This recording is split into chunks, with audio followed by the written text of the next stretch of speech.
In a lush, green forest filled with towering trees and vibrant flowers, there lived a clever crow named Cora.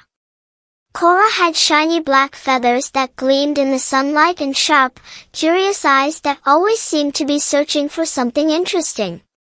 Cora loved living in the forest.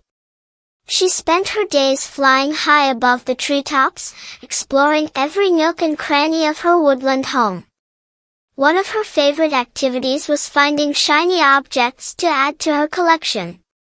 She had a special nest in a tall oak tree where she kept all her treasures, including colorful pebbles, bits of ribbon, and even a small silver bell she had found near a campsite. One sunny morning, as Cora was gliding through the forest, she spotted a group of animals gathered in a clearing. Curious as always, she swooped down to see what was happening. The animals were having a meeting because there was a problem. The river that flowed through the forest had dried up. Without water, the animals were worried they wouldn't be able to drink or bathe. A wise old owl named Oliver was speaking.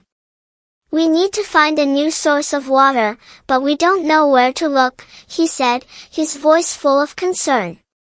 Cora thought for a moment. She remembered seeing a sparkling lake on the other side of the forest during one of her flights. "I think I know where we can find water," she called loudly, flapping her wings excitedly. The animals turned to Cora with hopeful eyes. "Really, Cora?" asked Benny the bunny. "Can you show us the way?" "Of course," Cora replied proudly. "Follow me." The animals followed Cora as she led them through the dense forest. They walked and walked, crossing fields of wildflowers and climbing over fallen logs. Cora flew above them, making sure they were on the right path. After a long journey, they finally arrived at the edge of a beautiful, crystal-clear lake. The animals cheered with joy. "We did it! We found water," shouted Tommy the turtle, splashing into the lake happily. The animals drank their fill and played in the cool water. They were so grateful to Cora for leading them to the lake.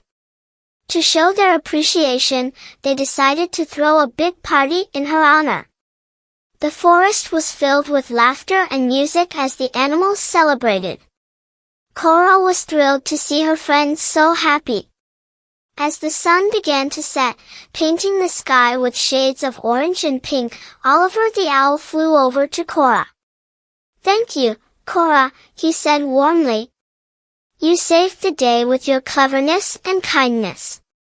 Cora smiled and replied, "I'm just glad I could help." From that day on, Cora was known as the hero of the forest.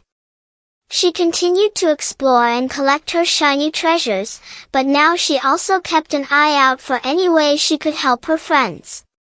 The animals knew they could always count on Cora, the clever crow, to come to their aid whenever they needed her. And so, the forest remained a happy and harmonious place, all thanks to the bravery and intelligence of one very special crow.